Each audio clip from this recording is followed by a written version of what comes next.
সে কোন বন্ধু বলো বেশি বিশ্বস্ত? সে কোন বন্ধু বলো বেশি বিশ্বস্ত? কার কাছে মন খুলে দেয়া যায়, কার কাছে সব কথা বলা যায়, হওয়া যায় বেশি আশ্বস্ত? তার নাম আহমদ, বড় বিশ্বস্ত। ঠিক কিনা? আহমদ বড় বিশ্বস্ত। যে জন কখনো ব্যথা দিতে জানে না, যে জন কেবলি মুছে দেয় বেদনা, যে জন কখনো ব্যথা দিতে জানে না, যে জন কেবলি মুছে দেয় বেদনা, হৃদয়ের হাহাকার আপন করে নিতে আর কার বুক এত প্রশস্ত? তার নাম আহমদ, বড় বিশ্বস্ত। মহানবী বলে তারে কেউ বা ডাকে, আমি ডাকি প্রিয়তম। সে আমার ধ্যান, ভালোবাসা, প্রেম, মধুময় মনোহর স্বপ্ন সম। যে জন করুণার অনুপম উপমা, যার মতো মরমি কোথাও আর মিলে না। ঠিক কিনা? যে জন করুণার অনুপম উপমা, যার মতো দরদি কোথাও আর মিলে না। জীবনের আঙিনায় আবাদ করে দিতে আর কার বুক এত প্রশস্ত? তার নাম আহমদ, বড় বিশ্বস্ত। সে কোন বন্ধু বলো বেশি বিশ্বস্ত? কার কাছে মন খুলে দেয়া যায়, কার কাছে সব কথা বলা যায়, হওয়া যায় বেশি আশ্বস্ত? তার নাম আহমদ, বড় বিশ্বস্ত। আহমদ বড় বিশ্বস্ত। আহমদ বড় বিশ্বস্ত। মহান রব্বুল আলামিনের শুকরিয়া। একদম অফ করে দেন, আওয়াজ হয়তো অফ। মহান রব্বুল আলামিনের অশেষ শুকরিয়া, যিনি আমাকে আপনাকে অসংখ্য লোকের মাঝ থেকে বাছাই করে পৃথিবীর শ্রেষ্ঠ জায়গা কোরআনের বৈঠকে, দ্বীনের আলোচনার মজলিসে আসার বসার তৌফিক দিয়েছেন। শুকর আদায় করছি মুহাব্বাতান, জোরালো কণ্ঠে বলে উঠছি আলহামদুলিল্লাহ। আবারও বলছি আলহামদুলিল্লাহ। চিৎকার মেরে বলছি আল্লাহুম্মা ইন্নী আসআলুকা আল হুদা ওয়াত তুকা ওয়াল আফাফা ওয়াল গিনা। সবাই বলি আল্লাহুম্মা লাকা আসলামতু ওয়া বিকা আমানতু ওয়া আলাইকা তাওয়াক্কালতু ওয়া ইলাইকা আনাবতু ওয়া বিকা খাসামতু। আমরা আল্লাহ তাআলার শুকর আদায় করে নিলাম। সম্মানিত হাজিরিন, আমার আগের যিনি মেহমান ছিলেন, অনেক তেজোদ্দীপ্ত হৃদয়গ্রাহী আগুন ঝরানো বক্তৃতা তিনি দিয়েছেন। ইকামতে দ্বীনের উপরে যথেষ্ট আলোচনা তিনি করেছেন। আমি শেষ ক্লাসে এসে কিছু ভাঙ্গাচূড়া কথা বলতে চাচ্ছি। আমাকে সময় দেওয়া যাবে তো ইনশাআল্লাহ?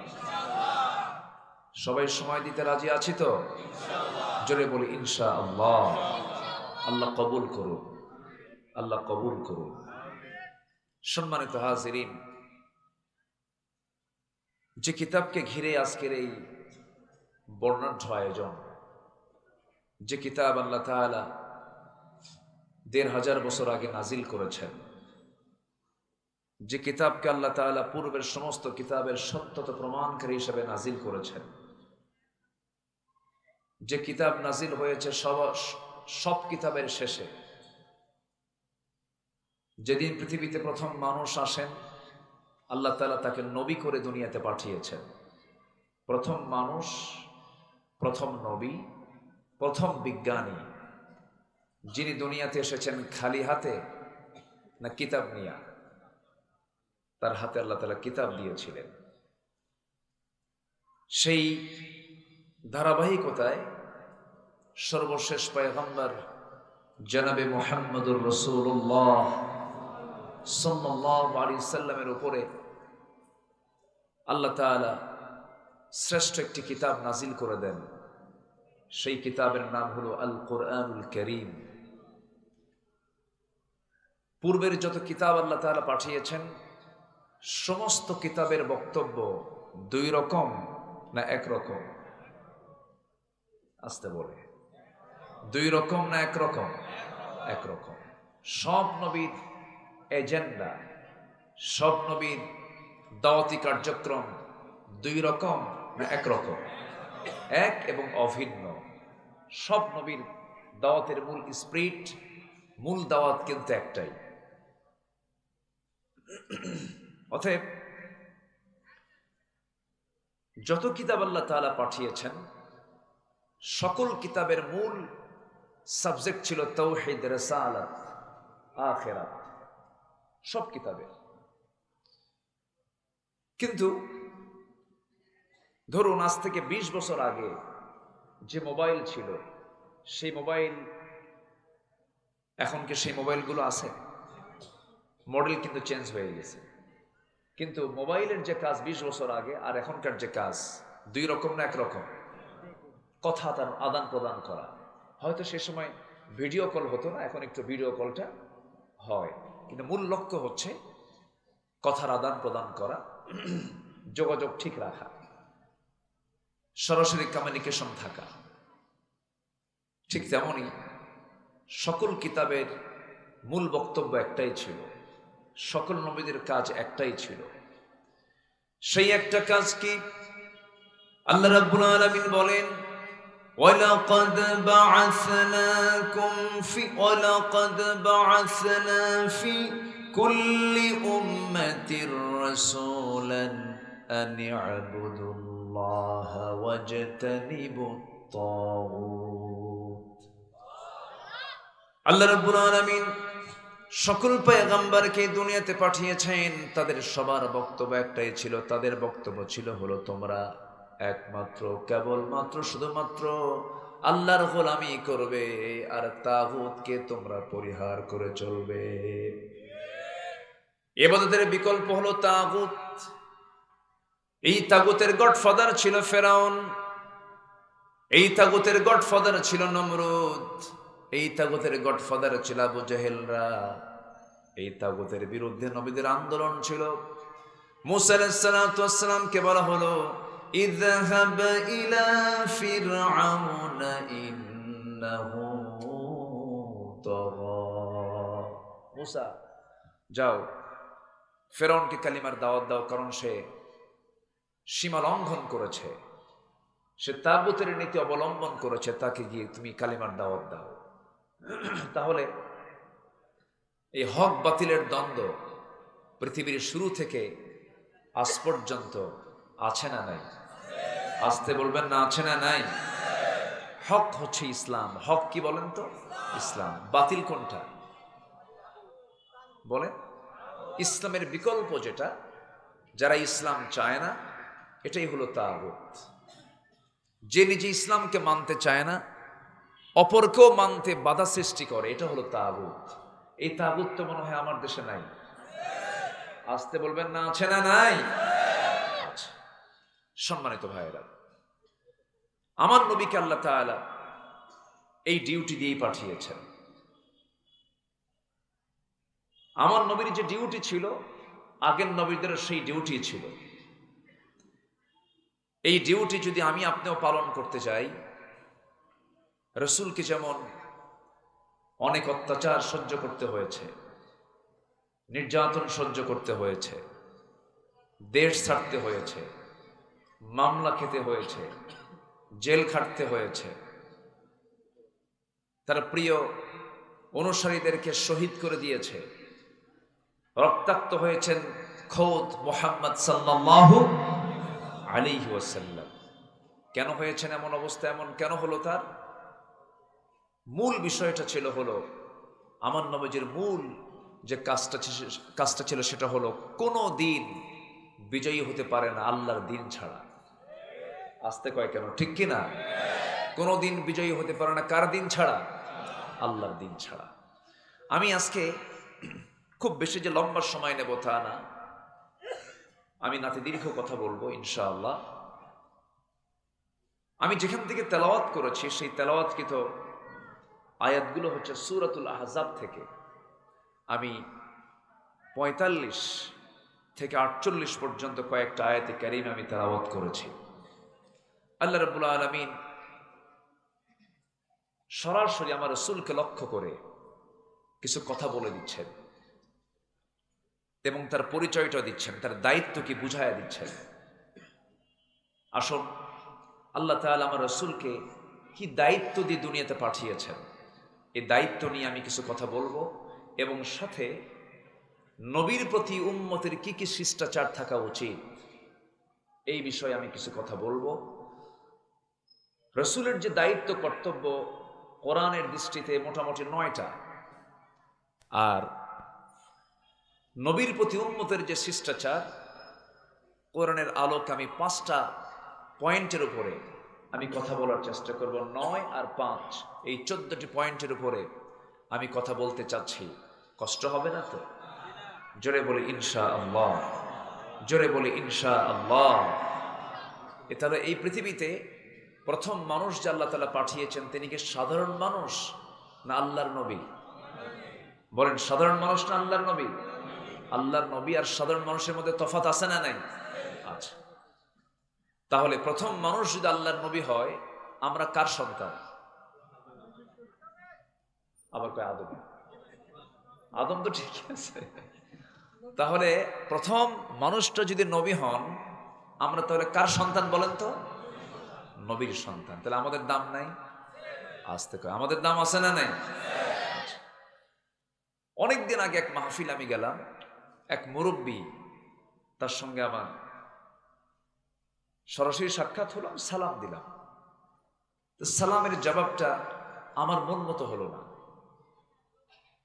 অনেকে দেখবেন সালাম দিলে উত্তর খুঁজে পাওয়া যায় না, আছে না নাই? শুধু মাথা নড়ায়, হাসেও না, কান্দেও না। তো আমি সালাম দিলে পরে যখন আমি তেমন সন্তোষজনক জবাব যখন না পেলাম, আমি উইলিংলি আমি তাকে একটু প্রশ্ন করা শুরু করলাম। না, এতেও কোনো সারা শব্দ না, আমি চুপ করে থাকলাম। এক পর্যায়ে আমি একটু বলেই ফেললাম, মুরব্বী আপনাদের কথা বলতেছেন না তো, আপনার পরিচয় একটু মেহরবানি করে বলবেন কি? উনি রেগে গিয়ে খেপে গিয়ে বলতেছে, আমি অমক পীর জাদা। তো আমি শুনলাম, ভালো, আমি পীরকে গালমন্দ করি না কখনো, আবার ভুল বুঝবেন না। উল্টে এখন উনি আমাকে প্রশ্ন করছেন, আপনি কে, আপনার পরিচয়? আমি বললাম নবী জাদা। উনি আমার দিকে বড় চোখে তাকায় ফেলছে। কি বললেন এটা আপনাকে? হ্যাঁ, আপনি যদি পীরের ছেলে, যদি আপনি পীরজাদা পরিচয় দিতে পারেন, আমি তো নবীজাদা, আমার বাপ নবী, আদম নবী, আমি তার সন্তান, আমি হলাম নবীজাদা, আমি কি ভুল কিছু কইছি? ভুল কিছু বলছি আমি? কিন্তু লাভটা কি? লাভ তো নাই। নবীর ছেলে হয়েও লাভ নাই, নবীর বাবা হয়েও লাভ নাই, কুরাইশ বংশে জন্ম নিয়েও লাভ নাই, বংশগত কৌলিন্য দেখিয়ে কোনো লাভ হবে না। কারণ মহান রব্বুল আলামিন সুন্দর করে বলছেন, ইন্না খালাকনাকুম মিন যাকারিন ওয়া উনসা ওয়া জাআলনাকুম শুউবান ওয়া ক্বাবাইলা লিতাআরাফু ইন্না আকরামাকুম ইনদাল্লাহি আতকাকুম। আমি তোমাদেরকে এক নর এবং নারী থেকে সৃজন করেছি, সৃষ্টি করেছি। ওয়াজআলনাকুম শুউবান ওয়া ক্বাবাইলা লিতাআরাফু, এবং আমি তোমাদেরকে বিভিন্ন গোত্রে গোত্রে ভাগ করে দিয়েছি, শাখা প্রশাখা দিয়েছি, ভাষা বর্ণ ভিন্ন করে দিয়েছি, যেন তোমরা একে অপরকে চিনে নিতে পারো, চিনতে পারো। তবে হ্যাঁ, তোমাদের মধ্যে সেই বান্দা আমার কাছে সবচাইতে বেশি সম্মানিত, দামি, যে বান্দা আমি আল্লাহ আমাকে সবচাইতে বেশি ভয় করে, মহব্বত করে। জোরে বলি সুবহানাল্লাহ। তাই যদি না হয়, মুসলিম মিল্লাতের পিতা, জাতির পিতা ইব্রাহিম আলাইহিস সালাতু ওয়াস সালাম, যাকে আল্লাহ রাব্বুল আলামিন খলিল খেতাব দিয়েছেন, খলিলুল্লাহ, এত বড় পয়গম্বরের বাপটাও জান্নাতি না জাহান্নামী? আস্তে কয়, জান্নাতি না জাহান্নামী? জাহান্নামী। আল্লাহর পয়গম্বর নূহ আলাইহিস সালাতু ওয়াস সালামের মতো এত বড় একজন পয়গম্বর, তার সন্তান কেনানটা জান্নাতি না জাহান্নামী? জাহান্নামী। তাহলে নবীর বাবা হয়েও লাভ হবে না, নবীর সন্তান হয়েও লাভ হবে না। লূত আলাইহিস সালাতু ওয়াস সালামের স্ত্রী ছিল একজন কাফেরা, একজন পয়গম্বরের স্ত্রী হওয়ার পরও তার কোনো কল্যাণ হবে না, আল্লাহর কাছে তার কোনো গ্রহণযোগ্যতা থাকবে না। আমার নবীর আপন চাচা আবু লাহাব, আমার নবীর আপন চাচা আবু তালেব, আমার নবীর বংশ হলো কুরাইশ বংশ। আবু জেহেলের বংশটা কি বলেন? বলেন কি বংশ? কুরাইশ বংশ। বংশ দিয়েও লাভ নাই। মির্জা হয়ে, সৈয়দ হয়ে, মোগল পাঠান হয়ে, চৌধুরী হয়ে, সরকার হয়ে আমি আপনি নাজাত পাবো না। নাজাত যদি পেতে হয়, আল্লাহর সামনে যদি আমি আপনি যদি নিষ্কৃতি যদি পেতে চাই, মুক্তি যদি পেতে চাই, একমাত্র উপায় হলো, আমার আপনার ভিতরে সবচেয়ে বড় সম্পদ হলো ইমানটা 16 আনা থাকতে হবে। কি থাকতে হবে? ইমান। আমার বন্ধুগণ, সেই ইমানকে মজবুত করার জন্য আল্লাহ রাব্বুল আলামিন যুগে যুগে গাইড করে পাঠিয়েছেন, পয়গম্বর যুগে যুগে পাঠিয়ে দিয়েছেন। লিকুল্লি কওমিন হাদ, প্রত্যেকটা কওমের জন্য আল্লাহ রাব্বুল আলামিন পথ প্রদর্শক পাঠিয়েছেন। এমন কোন কওম নাই যে কওমের কাছে আল্লাহ তাআলা নবী পাঠান নাই। তবে সব নবীগুলো ছিলেন কওমের নবী, আঞ্চলিক নবী। কিন্তু আমার নবীকে আল্লাহ তাআলা বানিয়েছেন আঞ্চলিক নবী না, বিশ্ব নবী। আল্লাহ রাব্বুল আলামিন সুন্দর করে বলছেন, তাবারাকাল্লাযী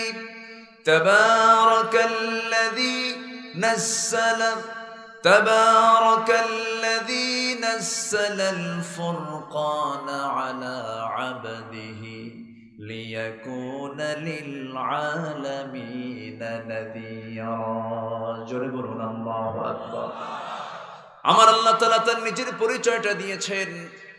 প্রথম কোরআন খুললেই তার পরিচয়টা পেয়ে যায়। যারা পারেন ঠোঁট মিলিয়ে মিলে আমার সঙ্গে আওয়াজ দিয়ে দিয়ে বলেন, আলহামদুলিল্লাহি রাব্বিল আলামিন।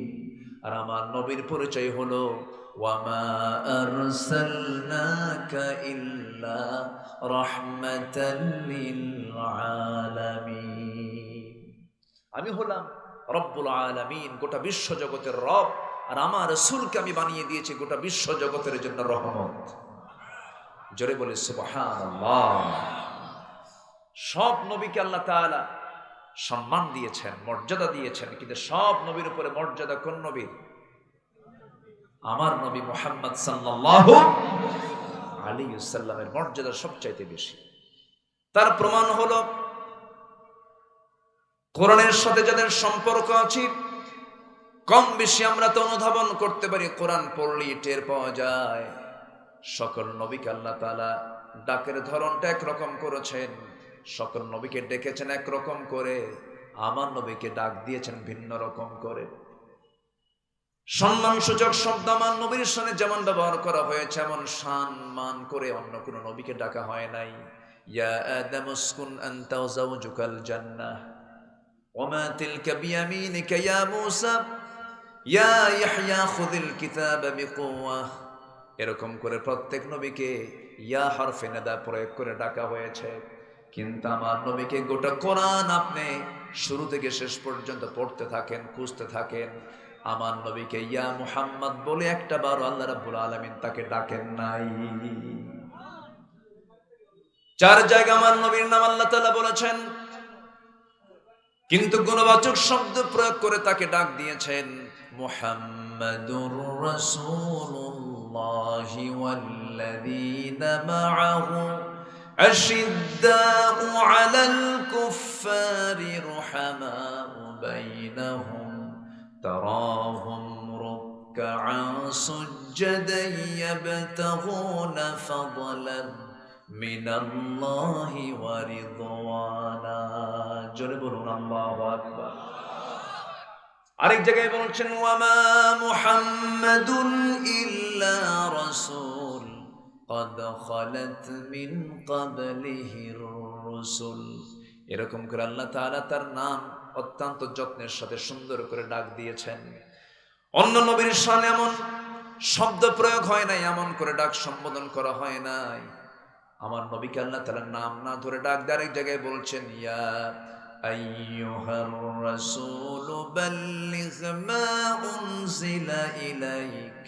সূরা হাজাবের যেখান থেকে আমি তেলাওয়াত করেছি আল্লাহ রাব্বুল আলামিন এখানে রাসূলকে ডাক দিচ্ছেন ইয়া মুহাম্মদ বলেও তো ডাকতে পারতেন, আল্লাহ তাআলা এখানে ডাক দিচ্ছেন কি ইয়া আইয়ুহান নাবিয়্যু ইন্না আরসালনাকা শাহিদান ওয়া মুবাশশিরান ওয়া নাযীরান ওয়া দাঈয়ান ইলাল্লাহি বিইذনিহি ওয়া সিরাজাম মুনীরা। জোরে বলুন আল্লাহু আকবার। হে আমার নবী, হে আমার রাসূল, কি সুন্দর করে সম্মানসূচক শব্দ প্রয়োগ করে আল্লাহ রাব্বুল আলামিন তার রাসূলকে ডাক দিচ্ছেন, আমার রাসূলকে ডাক দিচ্ছেন আমি আপনাকে কি করেছি শাহিদান সাক্ষী হিসাবে, মুবাশশিরান সুসংবাদদাতা হিসাবে, ওয়া নাযীরান ভীতি প্রদর্শনকারী হিসেবে আমি আপনাকে দুনিয়াতে পাঠিয়ে দিয়েছি, এবং আমার নির্দেশে আপনি মানুষকে আল্লাহর পথে আহ্বানকারী হিসেবে আমি আপনাকে দুনিয়াতে পাঠিয়েছি, এবং প্রদীপ্ত আলো করে আমি আপনাকে দুনিয়াতে পাঠিয়েছি। জোরে বলুন সুবহানাল্লাহ। এখানে আমার নবীর নাম কয়েকটা আসলো। শাহিদ আমার নবীকে বলা হয়েছে, মুবাশশির আমার রাসূলকে বলা হয়েছে, নাযীর আমার রাসূলকে বলা হয়েছে। এই এলাকার নাম কি বলেন? কি বলেন? কি নাজিরপুর মানে কি? এই এলাকার লোকগুলো ভীতি প্রদর্শনকারী হবে কার পথে? কার পথে বলেন? আমার রাসূল নাজির ছিলেন, এই এলাকার মানুষের নাজির হবে। কি হবে? নাজির হবে। নাজির মানে হচ্ছে ভীতি প্রদর্শক, যারা আল্লাহর পথে মানুষকে ডাকে এবং জাহান্নামের ভয় দেখায়, আখিরাতের ভয় দেখায়, আখিরাতের পথে মানুষকে ডাকে, সতর্ককারী হিসাবে আল্লাহ তাআলা নাজির শব্দটা রাসূলের শানে প্রয়োগ করেছেন। এবং আল্লাহ তাআলা তাকে বলছেন আপনি হচ্ছেন একজন দাঈ, মানুষকে দাওয়াত দানকারী, আহ্বানকারী। এই সমস্ত গুণগুলো সব দিয়েছেন রাসূলকে। কে? আসতে বলবেন না, কে দিয়েছেন? সেই দাওয়াতি কাজকে আমাদের করার দরকার আছে না নাই?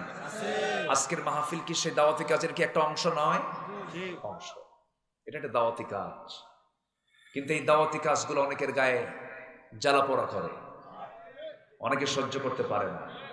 অনেকে বলে কি জানেন, মাহফিল করে লাভটা কি, যাত্রা দিয়া লাভ কি, আকাম কুকাম করে লাভ কি? বৈশাখের প্রথম দিন পহেলা বৈশাখে পান্তা খায়া লাভ কি? এগুলোতে কেউ কথা বলে না। সারা বছর পোলাও কোরমা বিরিয়ানি জর্দা খাও, আর পহেলা বৈশাখে পান্তা খাও। সারা বছর গরিব মানুষ অভাবে পান্তা খায়, তুমি সে অভাবী লোকের সঙ্গে তামাশা করো, তাই না? ঠিক কিনা? এগুলো তামাশা। সম্মানিত ভাইয়েরা, আমার দেশে কিছু বিতর্কিত দিবস ইদানিং পালন হচ্ছে, যেরকম পহেলা বৈশাখ, 31st নাইট, এরপরে হলো 14ই ফেব্রুয়ারি। এই সমস্ত দিবসের সাথে মুসলমানদের কোনো সম্পর্ক থাকতে পারে? আসতে বলবে না, থাকতে পারে। আমরা যদি এগুলো নিয়ে কথা বলি তখন কি বলে জানেন? উগ্রবাদী, রক্ষণশীল, মৌলবাদী, জঙ্গিবাদী, বিভিন্ন গাল তারা রেডি করে রেখে দিয়েছে। এগুলো তাদের মানে মুখস্থ কিছু গত, মুখস্থ কিছু অভিযোগ তাদের। ওরা নিজেও বোঝে না যে এগুলো গালি কি। সম্মানিত ভাইয়েরা, ইসলামকে মানতে হবে না জেনে না জেনে। ইসলাম মানবো আমরা না জেনে না জেনে শুনে? জেনে শুনে মানবো। খ্রিস্টানের ছেলে খ্রিস্টান হতে পারে, বৌদ্ধের ছেলে বৌদ্ধ হতে পারে, ইহুদির ছেলে ইহুদি হতে পারে, ব্রাহ্মণের ছেলে ব্রাহ্মণ হতে পারে, বৌদ্ধর ছেলে বৌদ্ধ হতে পারে। মুসলমানের সন্তান জন্ম নিলেই মুসলমান হতে পারে না যদি কি না থাকে? ইসলাম না থাকে। কি না থাকে? ইসলাম না থাকে। আপনি মুসলমান হয়ে আপনি ইসলামের বিরুদ্ধে কথা বলবেন, বিষোদ্গার করবেন, রসুলকে নিয়ে বাজে কথা বলবেন, রসুলকে শুধু নামাজে মানবেন, সমাজে মানবেন না। রসুলকে নামাজি মোহাম্মদ মানবেন কিন্তু রাষ্ট্রনায়ক মোহাম্মদ মানবেন না। আপনার ঈমান আনা হয় নাই। রসুলকে ইমাম মোহাম্মদ মানবো কিন্তু রাষ্ট্রনায়ক মোহাম্মদ মানবো না, আপনার ঈমান আনা এখনো হয় নাই। নতুন করে নবায়ন করতে হবে, ঈমান আনতে হবে। কষ্ট পাচ্ছেন নাকি? সম্মানিত ভাইয়েরা, আমার আল্লাহর বক্তব্য, ইন্নামা ইয়াখশাল্লাহ মিন ইবাদিহিল উলামা। আল্লাহর কাছে সবচাইতে বেশি দামি হলো ওই সমস্ত বান্দাগুলো যারা আল্লাহকে বেশি ভয় করে, তারা হচ্ছে আলেম উলামা। তাহলে আমার আল্লাহর বক্তব্য, বান্দার মধ্যে সেই বান্দাই আমি আল্লাহ আমাকে সবচাইতে বেশি ভয় করে, আমাকে সম্মান করে, যারা হচ্ছে কি আলেম উলামা। এটা কি মোল্লার কথা না আল্লাহর কথা? মোল্লার কথা না আল্লাহর কথা? গোটা পৃথিবীতে 2 শতাধিক রাষ্ট্র আছে, 180 কোটি মুসলমান আছে, 57টি মুসলিম রাষ্ট্র আছে। জ্বালানি খনিজ সম্পদে অধিকাংশই মুসলমানদের ভাগে পড়েছে। সব কিছু মুসলমানদের ফেভারে থাকার পরও গোটা পৃথিবীতে 10টা ধনীর তালিকায় দেশগুলোর মধ্যে প্রথম তালিকা সহ ম্যাক্সিমাম দেশগুলো ধনী রাষ্ট্র হচ্ছে মুসলমানের রাষ্ট্র। কিন্তু বুকটা ফেটে যায় যখন আমরা এই দৃশ্যগুলো দেখতে পাই, জগতের শ্রেষ্ঠ সন্তানগুলো দেশে দেশে কারাগারে কারাগারে বন্দী হয়ে আছে। আমি কি ভুল বলছি? এটা কি শুধু একটা আঞ্চলিক সমস্যা না, বিশ্বকেন্দ্রিক সমস্যা? গোটা পৃথিবীতে এই সমস্যা। খোদ মক্কার ইমাম জুমার খুতবা দিচ্ছেন, খুতবার ভিতরে অপসংস্কৃতির বিরুদ্ধে, কনসার্টের বিরুদ্ধে, অপসংস্কৃতির আগ্রাসনের বিরুদ্ধে বক্তব্য শুরু করেছেন। বক্তব্য শেষই হয় নাই, অর্ধেক বক্তব্য চলাকালীন অবস্থায় তাকে ধরে নিয়ে জেলখানায় ঢুকায় দিল। এদের স্বাধীন হয়েছে 71-এ, আজকে 2024 সাল, 53 বছর। সংসদ অধিবেশন কত হলো, কত আইন পাশ হলো, কত সরকার আসলো গেল, আর এখন তো আর যাই না। যাই হোক, তো এই যে সরকার আসলো গেল, বলেন তো একটা বার ক্ষমতার চেয়ারে কি আলেমরা কখনো বসতে পেরেছে? এই জাতি কি বসাইছে? বলে দেশ জাতিকে বসাইছে? তো আলেমরা ক্ষমতার চেয়ারে বসলোই না, দেশ চালালোই না, অপরাধ করবে কেমনে? কিন্তু জেলখানায় কারা বেশি? কষ্ট পাচ্ছেন নাকি আপনারা? কথা বলবো? কোনো সমস্যা নাই তো? জোরে বলি ইনশাআল্লাহ। কেন জানেন? এর মূল কারণ হলো আলেমরা চায় সৃষ্টি যার, আইন চলবে তার। ঠিক কিনা বলেন? তারা জানে যে আলেমদের এই পালস, আলেমদের এই চাওয়াটা যদি বাস্তবায়ন হয়, আমাদের জমিনে টিকে থাকা সম্ভব হবে না। প্রচন্ড ভয় পায় তারা। আমার বন্ধুগণ, তারা দেখতে চায় আলেমদেরকে কেমন করে দেন। একটা শ্রেণী আলেমদেরকে তারা দেখতে চায় একটা শ্রেণী কেমন আলেম হবে, 5 ওয়াক্ত নামাজ পড়বে, রমজান মাসে রোজা রাখবে, দান সদকা করবে, মানুষ মারা যাবে দোয়া পড়তে যাবে, কুলখানি করবে, চল্লিশা করবে, মাদ্রাসা বানাবে, মসজিদ বানাবে, হাফেজ বানাবে, আলেম বানাবে। আবার ওইদিকে মদের দোকান যখন উদ্বোধন হবে, মদের দোকানে গিয়ে দোয়া করবে। সিনেমা হল উদ্বোধন হবে, সিনেমা হলে উদ্বোধন করবে আলেম ওলামা, সব দিকে থাকবে। এমন পরিবেশ দেখতে চাই হলো তারা। কিন্তু হক্কানি আলেম ওলামা বলবে না না, আলেমরা কখনো বাতিল পথে যেতে পারে না হক পথকে অবলম্বন ছাড়া। হক পথের উপরে টিকে থাকবো আমরা, হক পথের প্রতি আমরা অবিচল থাকবো। কারণ ঈমান যখন এনেছে, ঈমান নিয়ে আমাকে আপনাকে টিকে থাকতে হবে। আল্লাহ রাব্বুল আলামিন তাদের কি জান্নাত দিবেন? আল্লাহ রাব্বুল আলামিন বলেন, ইন্নাল্লাযীনা ক্বালু রাব্বুনাল্লাহু সুম্মা ইসতাকামু তাতানাজ্জালু আলাইহিমুল মালায়েকা আল্লা তাখাফু ولا تحزنوا وأبشروا بالجنة التي كنتم توعدون জোরে বলুন আল্লাহু আকবার। নিঃসন্দেহে যারা বলবে আমরা ঈমান এনেছি, ইন্নাল্লাযীনা ক্বালু, যারা বলবে আমাদের রব আল্লাহ, সুম্মা ইসতাকামু, এবং এরপরে যারা টিকে থাকবে, আল্লাহ রাব্বুল আলামিন বলেন এই সমস্ত বান্দার জন্য উপরে রহমতের ফেরেশতারা তাদের জন্য দোয়া করবে, তাদের জন্য আমার আল্লাহ জান্নাতের ওয়াদা করেছেন। যেরকম সুবহানাল্লাহ। ঈমান আনা যায়, কিন্তু টিকে থাকা সহজ, টিকে থাকা সহজ নয়। ঈমানের উপরে টিকে থাকতে হবে। বহু সাহাবী এমনও হয়েছে ঈমান আনার পরও তারা বেঈমান হয়ে গেছে। এমন রেকর্ড আছে না নাই? আমি কি শেষ করে দেব? এই যে 2-1 করে যে ওঠে,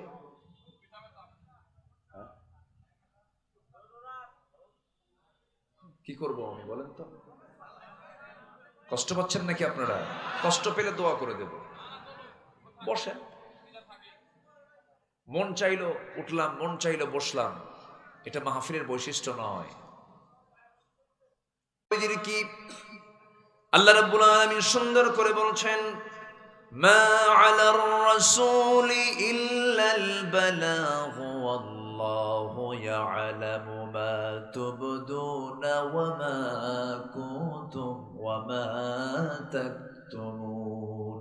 জোরে বলুন আল্লাহু আকবার। 1 নম্বর দায়িত্ব হলো মানুষের কাছে আল্লাহর দ্বীনের দাওয়াতটা পৌঁছে দেওয়া।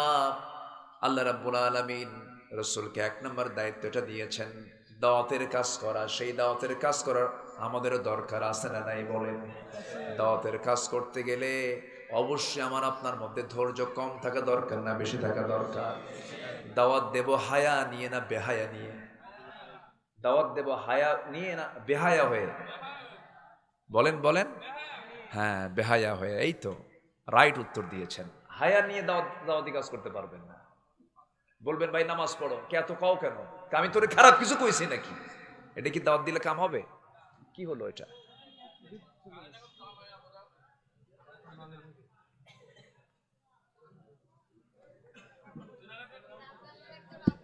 কি মুশকিল।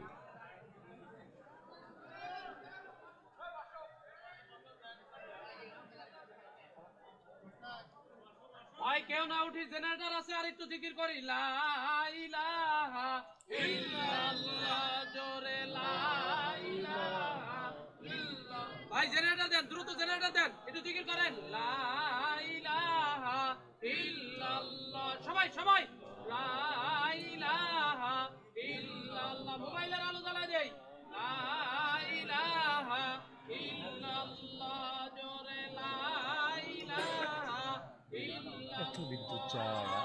খুব খুব অথচ এই বিদ্যুতেই সবচাইতে বাজেটটা বেশি। রেন্টাল মানে দুর্নীতি করে বেড়াচ্ছে। সবাই জিকির করি ভাই লা ইলাহা।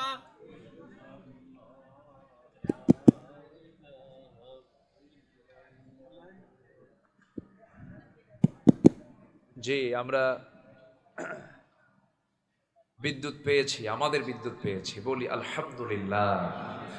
বেশি জোরে বলার দরকার নেই, আবার যেতেও পারে, আমরা আস্তেই বলি। তো একটু থামুন, একটু বসুন। মাঝে মাঝে আমাদের একটু অবকাশ নিতে হচ্ছে। একবার বিদ্যুৎ যাচ্ছে আবার আসতেছে। এর আগের মেহমানও এরকম, ওই সময় বিদ্যুৎ আসছে গেছে।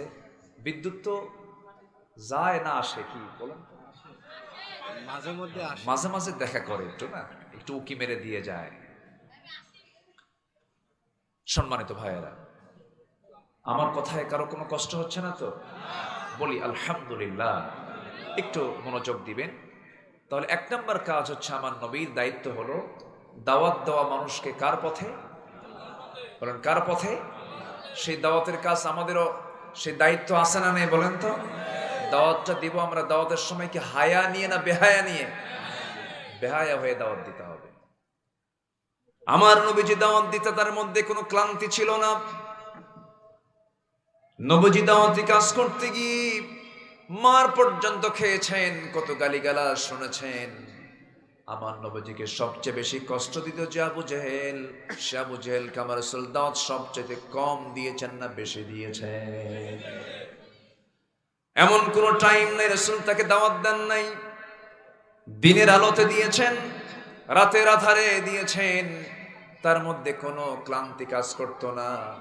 দাওয়াতি কাজ এটা হচ্ছে ইমানদারের জীবনের এক নাম্বার কাজ। এই দাওয়াতি কাজ আল্লাহ রাব্বুল আলামিন আরেক জায়গায় বলছেন, ওয়ামান আহসানু কওলাম মিম্মান দাআ ইলাল্লাহি ওয়া আমিলা সালিহান ওয়া ক্বালা ইন্নানি মিনাল মুসলিমিন।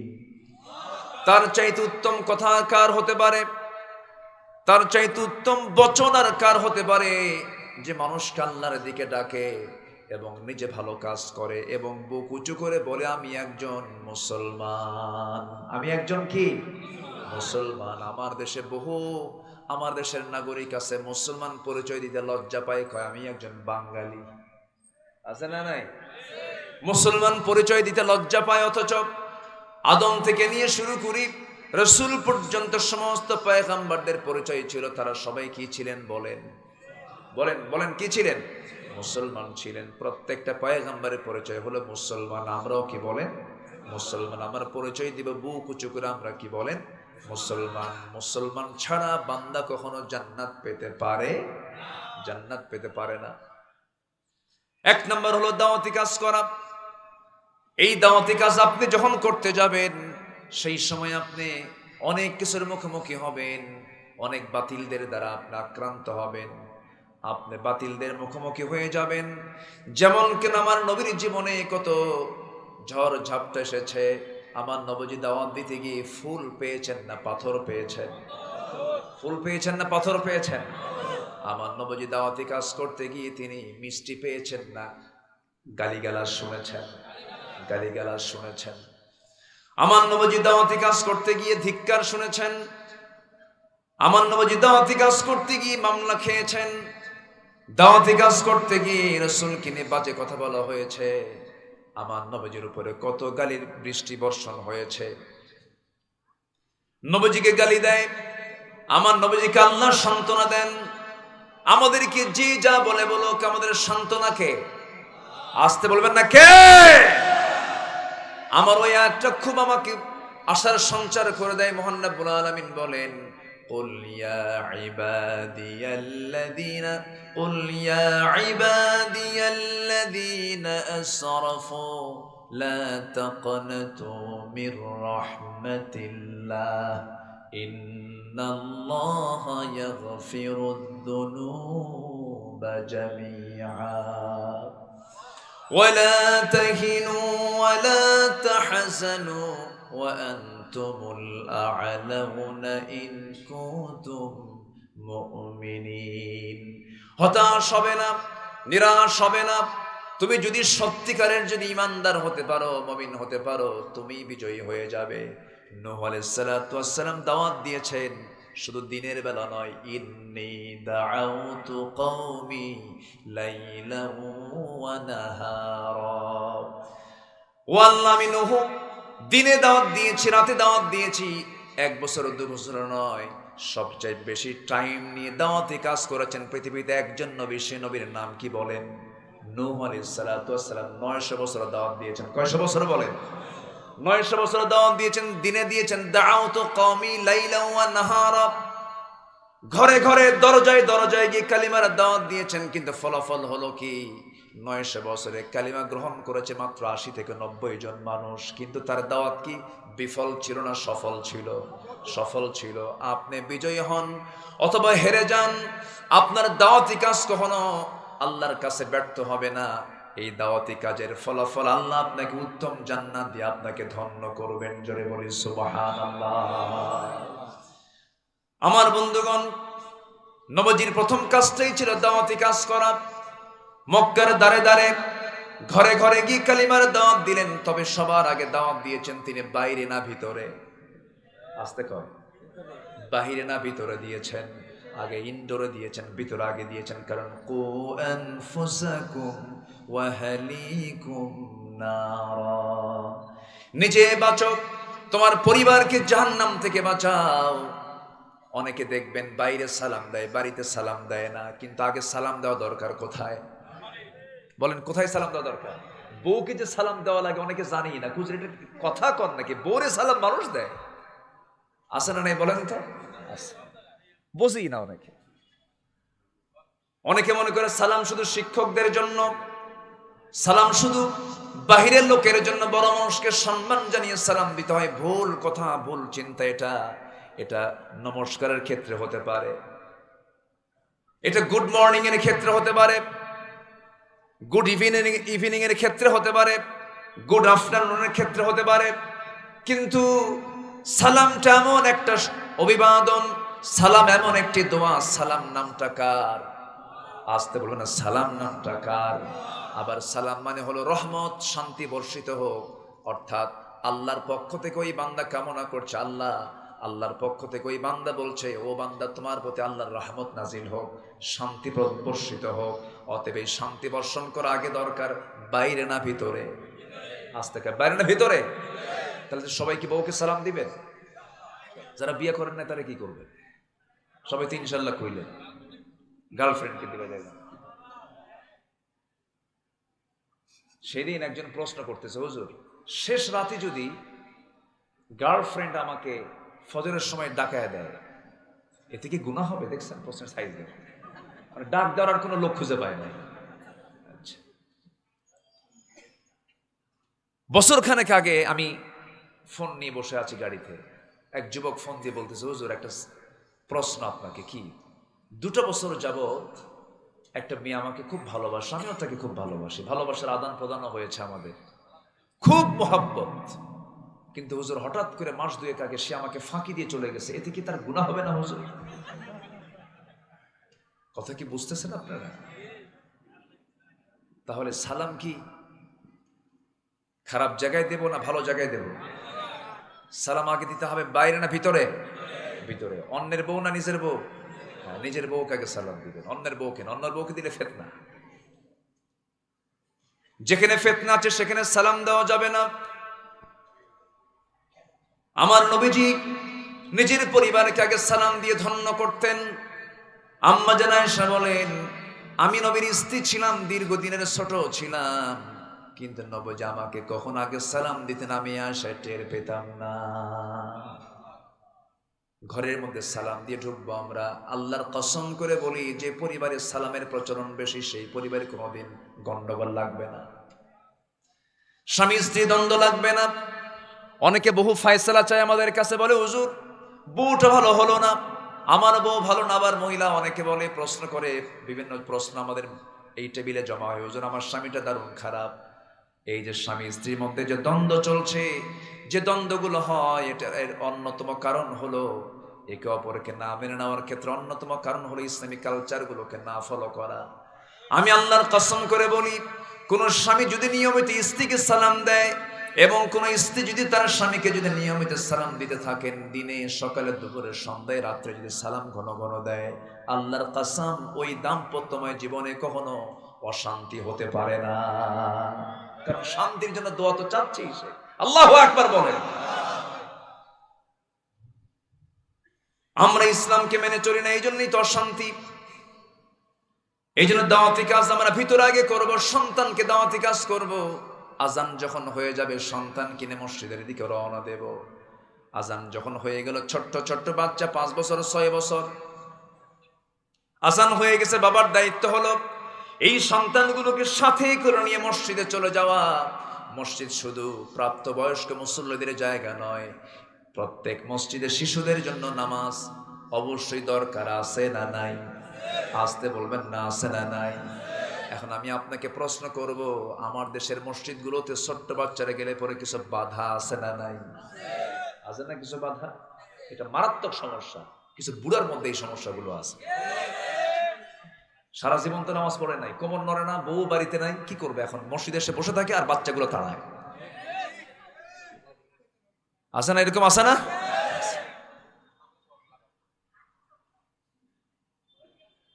আবার মসজিদের মধ্যে ঢুকে শুধু ময়লা খোঁজে, মানে খাদেমরে কেমনে গালিগালাজ করে, এই বুড়াগুলো কিছু আছে। আবার বুড়ো চাচা রাগ করেন না, আপনি আপনি ঠিক আছে। দেখবেন মসজিদের মধ্যে ঢুকে এই বুড়ো চাচাগুলো সারা জীবন তো ছিল না মসজিদে, বুঝেন নাই, ঘষে ঘষে ময়লা বের করে বলে এই খাদেম সব এই যে ময়লা সাফ করতে পারেন না। খাদেমের শুধু দায়িত্ব না, আপনারও দায়িত্ব মসজিদ সাফ করা। কি ঠিক কিনা? দেখছেন ময়লা, আপনি সাফ করবেন। আপনি খাদেমকে কর্মচারী মনে করেন কেন? আপনি ইমামকে শুধু বেতনভুক্ত একজন চাকরিজীবী মনে করেন কেন? ইমাম, মুয়াজ্জিন, খাদেম এগুলো কোনো অন্য চাকরির মতো চাকরি না, এগুলো খেদমাত, এগুলো খেদমাত। আল্লাহু আকবার বলেন। এখন কমিটি দখল করতে করতে স্কুল, মাদ্রাসা, কলেজ সব কমিটিতে দখল হয়েছে, মসজিদ কমিটির শুদ্ধ দখল হয়ে গেছে। আমি কি ভুল বলতেছি? মসজিদ কমিটি দখল, সভাপতিকে গাঁজা খায়, সেক্রেটারি জীবনে জুমার নামাজ পড়ে না, 5 ওয়াক্ত তো খবরই নেই। আমি কি ভুল বলতেছি? সুদখোর, মদখোর, জেনাকার গুলো মসজিদ কমিটির মেম্বার হয়ে আছে আজকে।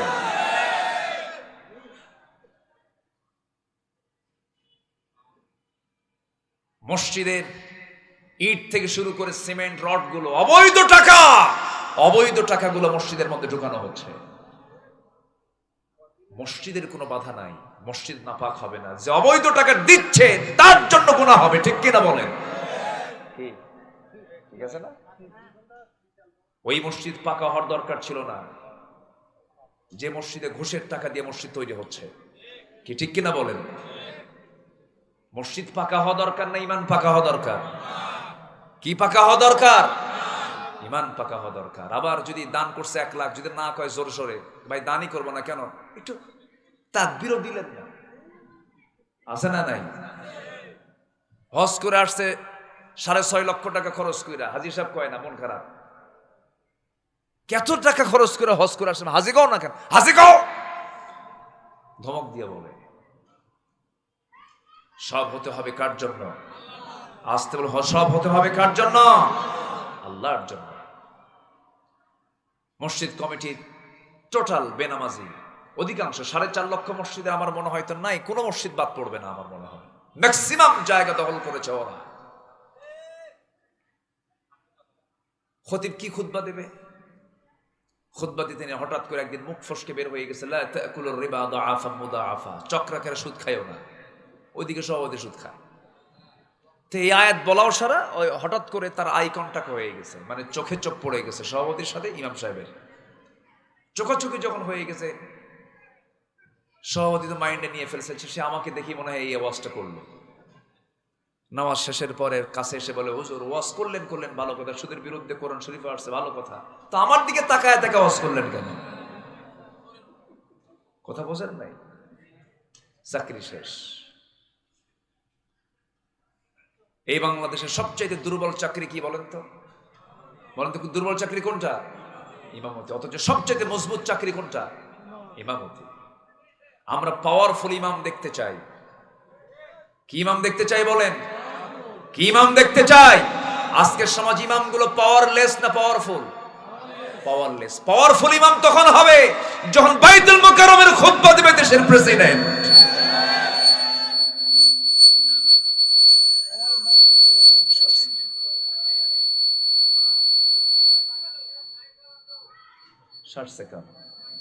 এ তো কানটা নষ্ট করে ফেলবে। সমস্যা কি? আপনার তো শুরু থেকে সমস্যা দেখতেছি। মাইক ভালো, কিন্তু সেটিংটা একটু প্রবলেম। তাহলে আমরা কি প্রেসিডেন্ট ইমামের পেছনে কি নামাজ পড়তে চাই? প্রেসিডেন্ট তাকেই মানায় যে ইমামতির যোগ্যতা রাখে। আমার নবীজি নেতৃত্ব তৈরি করেছেন মসজিদ থেকে না মসজিদের বাইরে থেকে? ইসলামের নেতৃত্ব আসবে কোথা থেকে বলেন? কোথা থেকে আসবে? মসজিদ থেকে আসবে। যে নেতার সম্পর্ক মসজিদের সাথে নাই, নামাজের সাথে নাই, সেই সমস্ত নেতাদের মুখে আমরা জুতা মারি, থুতু মারি। রাজি আছেন কারা কারা? হাত উঁচু করে দেখান।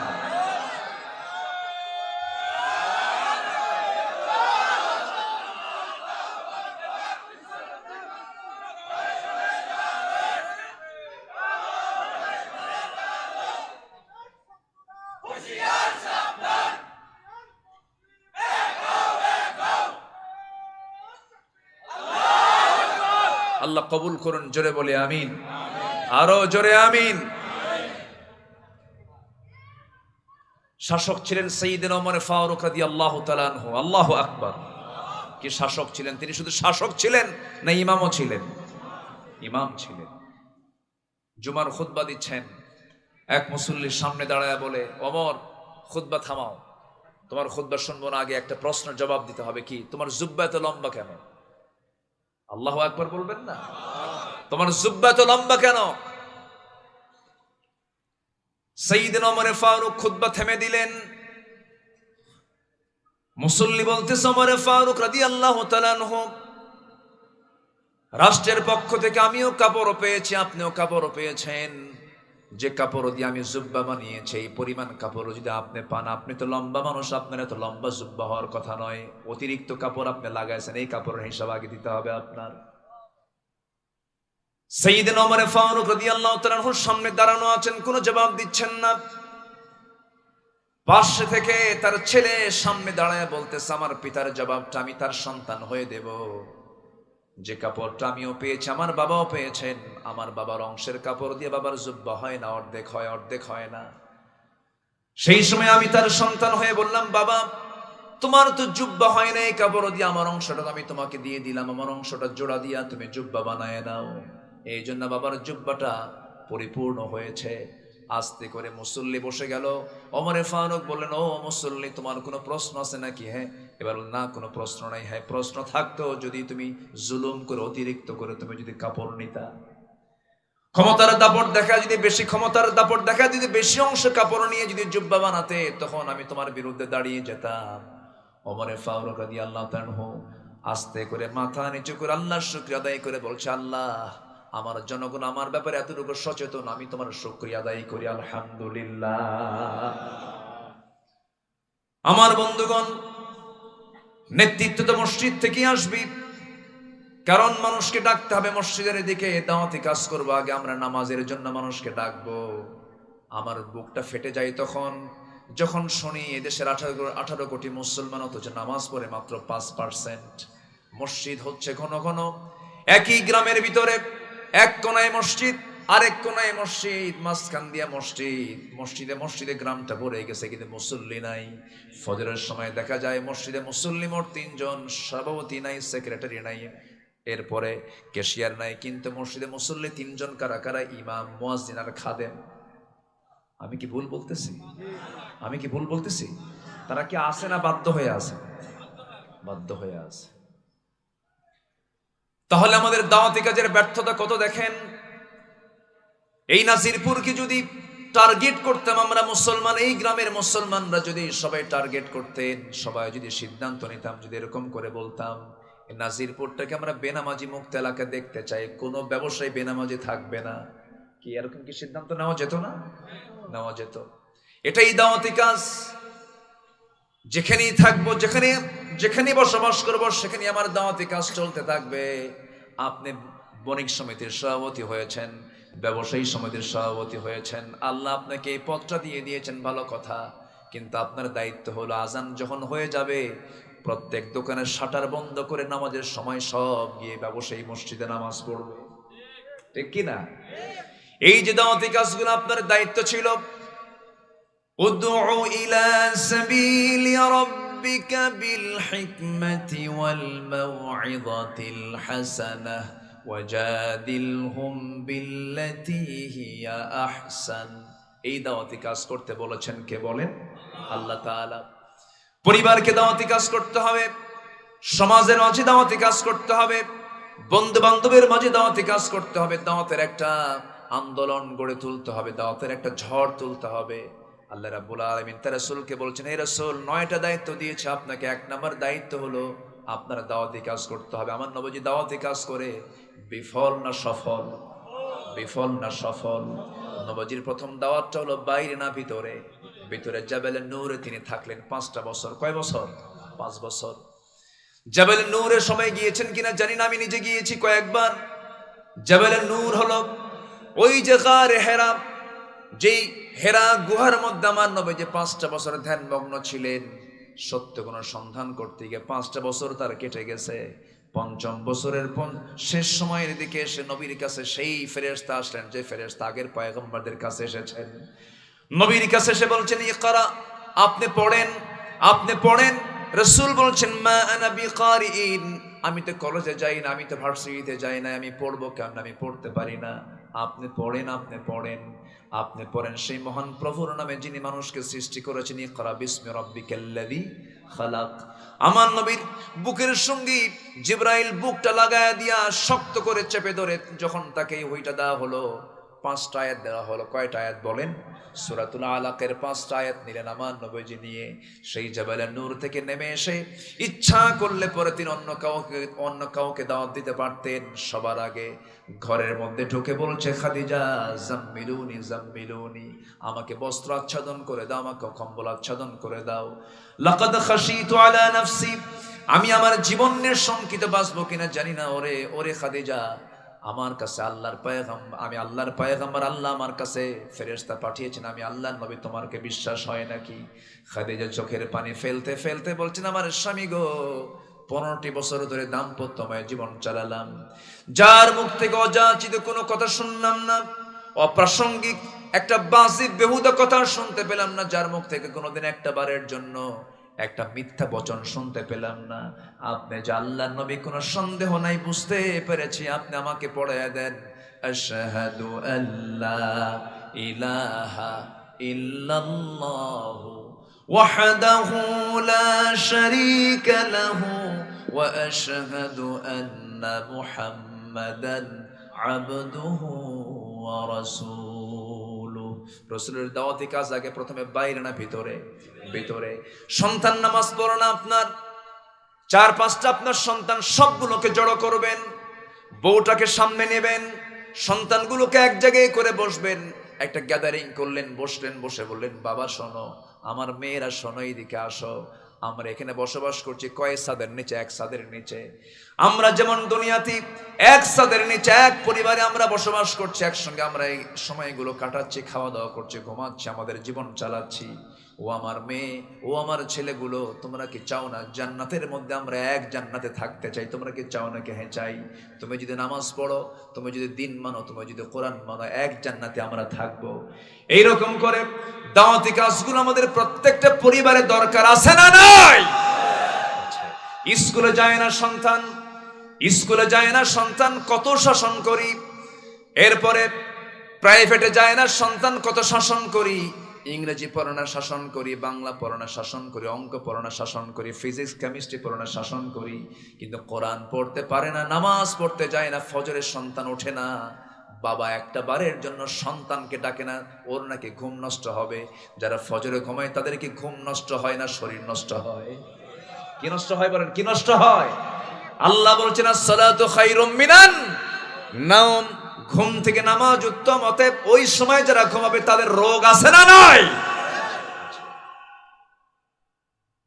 যে পিতা তার সন্তানকে ফজরে ডাকতে পারে না সেটা ব্যর্থ পিতা। এটা যে মা তার সন্তানকে ফজরে ডাকতে পারে না সেটা ব্যর্থ মা, অযোগ্য মা, অযোগ্য পিতা। এগুলো ঠিক কিনা? আমি কি ভুল বলছি? তাহলে আমরা কি সবাই দাওয়াতি কাজ করতে রাজি আছি? সবাই রাজি আছি তো ইনশাআল্লাহ? আগে বাইরে না আগে ভিতরে? এসে দোয়া চাই, হুজুর সন্তানদের জন্য দোয়া করেন, সন্তানরা ইয়াবা খায়। ইয়াবা তো খাবি, তুমি খবর নিছো কি? আমি কি ভুল বলতেছি? ব্যবসার ভিতরে ঘন্টার পর ঘন্টা কাটিয়ে দিয়েছ, তোমার নিজের কাজে চরম ব্যস্ত ছিলে তুমি সারা জীবন, সন্তানকে বন্ধু বানাও নাই, নিজের মেয়েটাকে কাছে নিয়ে বসো নাই, পর্দার কথা বলো নাই, তুমি এখন আমার কাছে দোয়া চাইতে আসো। আমি কি ভুল বলতেছি? আমার নবীজির দাওয়াত ছিল আগে কোথায়? ঘরের ভিতরে। আমরা ঘরের ভিতরে, ঘরের ভিতরটা আমরা ঠিক করবো। জোরে বলি ইনশাআল্লাহ। ঘর আলোকিত হবে, সমাজ আলোকিত হবে, সমাজ আলোকিত হবে, দেশ আলোকিত হয়ে যাবে ইনশাআল্লাহ। বলেন, বউকে সালাম দেয় নাই সারা জীবনে একবার, এরকম বহু লোক আছে। বউকে যে সালাম দিতে হয় এটা অনেকে জানি না। আজকে গিয়ে কি প্র্যাকটিসটা করবেন? দেখেন আস্তে আস্তে কই না, হুজুর এটা কাম দিলেন আপনি। সবাইকে আজকে বউকে গিয়ে সালাম দিবেন? জোরে কোন সবাইকে সালাম দিবেন? হয়তো পুরো চাচারা যদি আজকে সালাম দিতে চান, হয়তো বা বুড়ি বলবে সারা জীবন দেওয়া আছে, আজকে ভাগ্যা শুরু করছো না, হয়তো বলবে, কিন্তু প্র্যাকটিস করে ফেলবেন, দেখবেন পরিবারটা জান্নাতের টুকরা হয়ে গেছে। বলেন আলহামদুলিল্লাহ। সব জায়গায় আমরা ইসলামকে চালু করে দেব। জোরে বলি ইনশাআল্লাহ। এটাই দাওয়াতি কাজ। নাম্বার 2 দায়িত্ব হলো রাসূলের মানুষকে সতর্ক করা। মানুষকে কি করা? বলেন, মানুষকে কি করা? ওয়ানযির আশীরাতাকাল আকরাবিন, ওয়ানযির আশীরাতাকাল আকরাবিন। সূরা শুআরা আয়াত নাম্বার 211। হে রাসূল, আপনি আপনার আত্মীয় স্বজনকে সতর্ক করুন। আল্লাহু আকবার বলেন। তাহলে আত্মীয় স্বজনদেরকে সতর্ক করার দরকার আছে না নাই? আচ্ছা, নিজের বোনের খবর রাখে না, নিজের ভাইয়ের খবর রাখে না, ধর্ম ভাই আর ধর্ম বোন বানায়। আছে নাকি এগুলো? নাজিরপুর এলাকায় আছে এগুলো? নিজের বোনের খবর নাই, ধর্ম বোন বানায় রাখছে। আচ্ছা, ধর্ম বোনের সঙ্গে গিয়ে দেখা করা জায়েজ? আজ থেকে দেখা করা জায়েজ? আমার বন্ধুগণ, আমার নবীজির 3 নম্বর দায়িত্ব হলো, কিছু দায়িত্ব দিয়েছেন, এর মধ্যে 1 নম্বর দায়িত্ব হলো দাওয়াতি কাজ করা, নাম্বার 2 হলো মানুষকে সতর্ক করা, নাম্বার 3 হলো মানুষকে আল্লাহর দিকে ডাকা। কার দিকে ডাকা? আল্লাহর দিকে ডাকা। নাম্বার 5 হলো উপদেশ দান করা। আমার নবীজিকে আল্লাহ তাআলা উপদেশ দান করার জন্য নির্দেশ করেছেন, ফাযাক্কির ইন্নামা আনতা মুযাক্কির। আপনি মানুষকে নসিহত করুন, আপনি মানুষকে দাওয়াতি উপদেশ দেন, সুন্দর সুন্দর কথা বলবেন। নাম্বার 5 হলো মন গড়া কথা না বলা। আমার নবীজি সারা জীবন যা কিছু বলেছেন নিজের কথা না, রবের কথা। কার কথা? রবের কথা। আর রসুলকে যারা মানে না, রসুলের নেতৃত্ব যারা মানে না, তারা সবাই বলে রবের কথা না, নিজের কথা, বাপের কথা, স্বামীর কথা। ঠিক আছে? একজন স্বামী নিয়ে ব্যস্ত, আরেকজন বাপ নিয়ে ব্যস্ত। একজনের স্বামীর দেশ, আরেকজনের বাপের দেশ, মাঝখান দিয়ে আমরা শেষ। ঠিক কিনা? ওগুলোর পিছনে আমরা যাব না। ওরা ধোঁকাবাজ, ধোঁকাবাজি করে। সেই নেতৃত্ব আমরা মানবো যে নেতৃত্ব আমরা আখিরাত পর্যন্ত পাবো, মুহাম্মদ সাল্লাল্লাহু আলাইহি ওয়াসাল্লাম। আল্লাহ কবুল করুন। জোরে বলি আল্লাহুম্মা আমিন।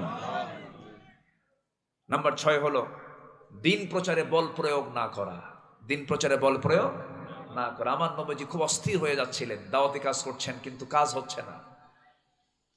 নবীজি অস্থির হয়ে যাচ্ছিলেন। আল্লাহ তাআলা বলছেন, লাস্তা আলাইহিম বিমুসাইতির ইল্লা মান তাওয়াল্লা ওয়া কাফার। আমি আপনাকে দারোগা করে পাঠাই নাই, এত অস্থির হওয়ার দরকার নেই। হেদায়েতের মালিক কে? আসতে বলবেন না, হেদায়েতের মালিক কে? আমার নবীজির আপন চাচা, গ্রাম্য চাচা না, ফেলে দেওয়া চাচা না, ঘরের চাচা, বাবার আপন ভাই, একই মায়ের পেটের ভাই। আবু লাহাব ছিল অন্য মায়ের, নবীজির আপন চাচা কিন্তু অন্য মায়ের, মানে অন্য দাদির পেট থেকে আসছে হলো আবু লাহাব। আর আবু তালেব ছিলেন হলো আব্দুল্লাহ যে মায়ের গর্ভে, আবু তালেবও সেই মায়ের গর্ভে, একদম আপন চাচা তার। আমার নবীজি তাকে যখন কালিমার দাওয়াত দিলেন, ব্যর্থতা চলে আসলো, পারলেন না। মাঝে মাঝেই বলতেন তাকে কালিমার দাওয়াত দিতেন। আবু তালেব মাঝে মাঝে বলে ফেলতেন, মুহাম্মদ রে, আমি কি তোমাকে একটা বারের জন্য বলছি তুমি আল্লাহর নবী নও? আমি তো জানি তুমি আল্লাহর নবী, কোনো সন্দেহ নাই, কিন্তু আমি মানতে পারবো না। কেন মানবেন না আপনি? আমার বাপ করে যায় নাই, আমার দাদা করে যায় নাই, এরকম লোক বুঝি এখনো সমাজের নাই। আসতে বলবেন না, আছে না নাই? আমার বাবা সোরের দল করছে, আমিও সোরের দল, আছে না নাই? আমার বাবা গমসুরির দল করছে, আমিও গমসুরির দল, আছে না নাই? আছে না নাই? এই জাতীয় লোক এখনো আছে। আমার নবীজি জোরপূর্বক ভাবে তাকে কখনো বলতে চান নাই লা ইকরাহা ফিদ্দিন, দিন গ্রহণে কোনো জোর জবরদস্তি করা যাবে না। রাসূল কাউকে জোর চাপায়া দিয়া, প্রেসার ক্রিয়েট করে কাউকে দিনের দিকে ডাকেন নাই। সঙ্গে সঙ্গে রাসূল কখনো চাচার প্রতি খড়গহস্ত হন নাই, খেপে যান নাই, রেগে যান নাই। একদিন আবু তালেব বলতেছে, মুহাম্মদ শোনো, আমি তো জানি তোমাকে আমি তিলে তিলে মানুষ করেছি, বড় করেছি, তুমি আমার হাতে মানুষ হয়েছ। জন্মের পূর্বে তুমি তোমার বাপকে হারিয়ে ফেলেছ, জন্মের পর তোমার মাকে হারিয়েছ, 7 বছরে তোমার দাদাকে হারিয়েছ। সেই 7 বছর থেকে শুরু করে নিয়ে আজকের দিন পর্যন্ত মুহাম্মদ তুমি আমার হাতের মুঠোয়, তুমি আমার কাছাকাছি আছো। আমার চেয়ে তোমাকে কে বেশি চেনে? কিন্তু মুহাম্মদ শোনো, আমি জানি তুমি সত্যি আল্লাহর নবী, তার বড় প্রমাণ হলো আমার কলেজার টুকরা জাফর এবং আলীকে আমি তোমার হাতে তুলে দিলাম, সে তারা ইসলাম কবুল করুক। দেখছেন, নিজের ছেলেকেও তুলে দিয়েছেন, নিজের 2টা ছেলেকে তার হাতে তুলে দিয়েছেন। আমার রাসূল নামাজ পড়েন, আবু তালেব তার ছেলে 2টা জাফর এবং আলীকে ডাক দিয়ে বলছে, আলী ও জাফর, আমার মুহাম্মদ নামাজে দাঁড়াইছে, তোরা কি করিস? আমার মুহাম্মদের ডানে বামে তোরা 2জন দাঁড়ায়, তোরা তার সঙ্গে সঙ্গে নামাজ পড়। যেরকম আল্লাহু আকবার। সব জানতেন আবু তালেব, কিন্তু হেদায়েতের মালিককে? আসতে বলবেন না, হেদায়েতের মালিককে? আল্লাহ তাআলা। এই আবু তালেব যখন দুনিয়া থেকে বিদায় নেবেন, বিদায় লগন চলে এসেছে নবীজির। মক্কার জিন্দেগীর শেষ টাইমের দিকে আবু তালেব যখন প্রচন্ড অসুস্থ অবস্থায় যখন বিছানায় কাতরাচ্ছিলেন, আমার নবীজি তার শিয়রে গিয়ে বসে পড়লেন। বসে পড়ে, মানুষ তো দয়া মায়া তো তার মধ্যে কাজ করতো, তিনি কেঁদে ফেললেন, বললেন, চাচা আপনি আমাকে কি না করেন নাই? আপনি আমার জন্য জেল পর্যন্ত খেটেছেন, 3টা বছর 3.5 বছর বয়কটে থেকেছেন, না খেয়ে থেকেছেন। ও চাচা, একটা বারের জন্য আমি আপনাকে বলবো, মেহেরবানি করে আপনাকে রিকোয়েস্ট করব, একটা বার কালিমার ঘোষণা দিয়ে দেন। হাদিস আসছে, পুরো কালিমা বলতে হবে না, শুধু আপনি বলবেন লা ইলাহা ইল্লাল্লাহ, আমি আপনার জন্য বেহেশতের জামিন হয়ে যাব। বারবার তিনি যখন তার মাথা থেকে পা পর্যন্ত হাতের ছোঁয়া দিয়ে দিয়ে টিপে টিপে দিয়ে মুছে মুছে দিয়ে বারবার যখন বলছিলেন, আবু তালেব বলতেছে সামনে আবু তালেব সামনে এই সমস্ত কথাগুলো শুনে বলতেছে, মুহাম্মদ শোনো, তুমি আমাকে বারবার বলতেছো, বারবার চেষ্টা করতেছো, কিন্তু ও মুহাম্মদ, আমার মনে হয় কপালে ইসলাম জুটবে না, আমি ইসলাম কবুল করতে পারবো না। সঙ্গে সঙ্গে ওহী নাজিল হয়ে গেল, হে রাসূল, আপনি জোর করে কাউকে হেদায়েত দিতে পারবেন না। ইয়াহদি আল্লাহু মান ইয়াশা ইন্নাকা লান তাহদিনি মান আহবাবতা, আপনি যাকে চাবেন তাকে আপনি হেদায়েত দিতে পারবেন না। রাসূল আমার হাত গুটায় নিলেন, আবু তালেব দুনিয়া থেকে বিদায় নিয়ে নিলেন। জাহান্নামীদের মধ্যে সবচাইতে কম শাস্তি যার হবে, সেই লোকটার নাম কি? বলেন, সেই লোকটার নাম কি? আবু তালেব। কেন তার শাস্তিটা কম হবে? হাদিসের ব্যাখ্যায় আসছি, আমার নবীজির বরকতি হাত তার মাথা থেকে পা পর্যন্ত ছুঁয়ে দিয়েছেন, সেই জায়গাগুলো আগুন স্পর্শ করবে না, কিন্তু পায়ের তলার দিকে হাতটা যায় নাই। জাহান্নামের মধ্যে তাকে জাহান্নামের 1 জোড়া জুতা পরিধান করে দেওয়া হবে।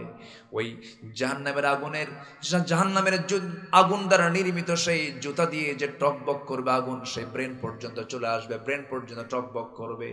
বলা হবে, আবু তালেব শাস্তি কেমন হচ্ছে? আবু তালেব বলে ফেলবেন, এই জাহান্নামীদের মধ্যে সবচাইতে মনে হচ্ছে আমার শাস্তি সবচাইতে বেশি মনে হচ্ছে। আমার ভাইয়েরা, এই আবু তালেব নবীজির মুজিজাও দেখেছেন, অসংখ্য মুজিজা দেখেছেন। নবীজির জন্ম যখন হলো, রবিউল আউয়াল মাসে নবীজির জন্ম হলো, মাত্র 3 দিন বয়স। তৃতীয়তম রজনীতে আমার রাসূলকে দেখার জন্য আবু তালেব তার ঘরের মধ্যে ঢুকতেছে। ঘরের মধ্যে ঢুকে দেখে তার ভাতিজা মুহাম্মদ ঘরের মধ্যে নাই, বারান্দায় তাকে শোয়ায় রেখেছেন।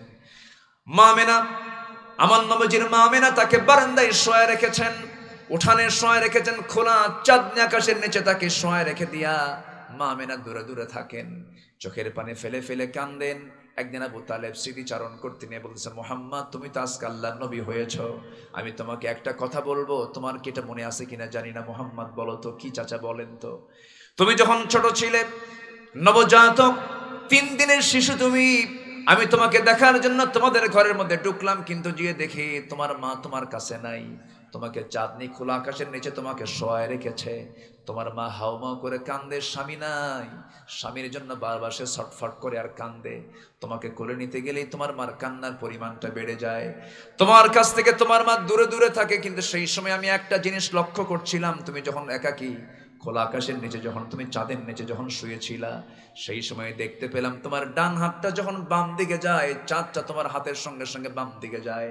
তোমার হাতটা যখন আবার ডান দিকে যায়, চাঁদটা ডান দিকে চলে যায়।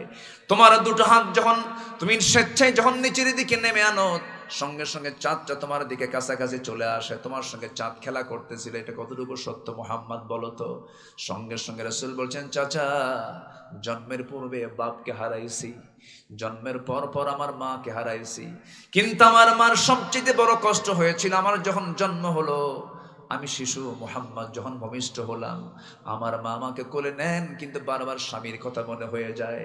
বারবার তিনি মনে করেন, আমার এই সন্তানটা যে লোকের হাতে তুলে দেব, সেই লোক তো আমার দুনিয়াতে নাই রে। সেই স্বামীর জন্য বারবার কাঁদেন, আমাকে নিতেই পারেন না, নিতে গেলেই স্বামীর কথা মনে হয়ে যায়। আমাকে একাকী রেখে মা দূরে দূরে থাকে। সেই সময় আল্লাহ রাব্বুল আলামিন আমার ওই একাকিত্ব দূর করার জন্য আকাশের চাঁদকে আমার আল্লাহ আমার জন্য খেলনা বানায়া দিয়েছিলেন।